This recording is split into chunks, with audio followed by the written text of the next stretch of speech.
தூத்துக்குடி மாவட்டம் கோவில்பட்டியில் 10 வயது சிறுவனின் மர்ம மரணம் தொடர்பாக ஆட்டோ ஓட்டுநர் ஒருவரை போலீசார் விசாரணைக்கு அழைத்துச் சென்றுள்ளதாக தகவல் வெளியாகி இருக்கிறது.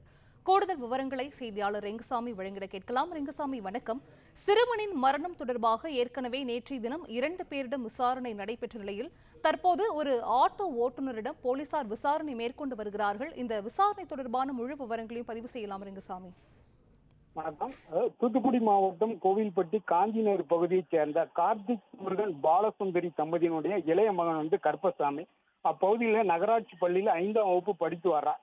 இந்த நிலையில் கடந்த திங்கட்கிழமை வீட்டில் தனியாக இருந்த பொழுது மாயமானார். இது குறித்து கோவில்பட்டி மேற்கு காவல் போலீசார் வழக்கு பதிவு செய்து 3 தனிப்படைகள் அமைத்து சிறுவனை தேடி வந்த நிலையில் நேற்று காலையில் சிறுவனின் வீட்டின் அருகே இருந்த மொட்டை மாடியில் சிறுவன் கருப்பசாமி சடலமாக மீட்கப்பட்டார்.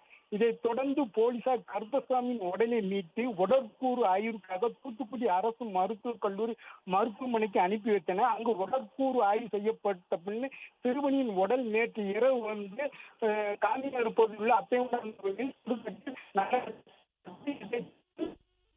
சிறுவனின் வீட்டு பகுதியில் உள்ள வீடுகளில் போலீசார் தொடர்ந்து விசாரணை நடத்தினர். மேலும் மோப்ப நாய் வரவழைக்கப்பட்டு சோதனை செய்யப்பட்டது.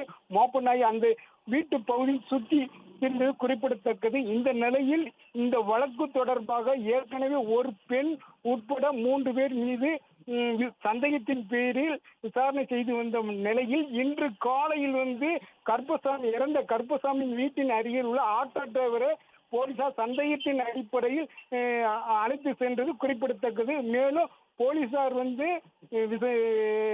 விசாரணை செய்ததில் முன்னுக்கு பின் தகவல் தந்து கொண்டிருப்பதாகவும் குற்றவாளிகளை உறுதிப்படுத்த முடியல என்று திணறி வருகின்றன. அது மட்டுமல்லாமல் அந்த பகுதியில் உள்ள செல்போன் டவர்களிலே சிக்னல் அழைப்புகளை வைத்து போலீசார் மேலும் ஆய்வு செய்து வருகின்றனர்.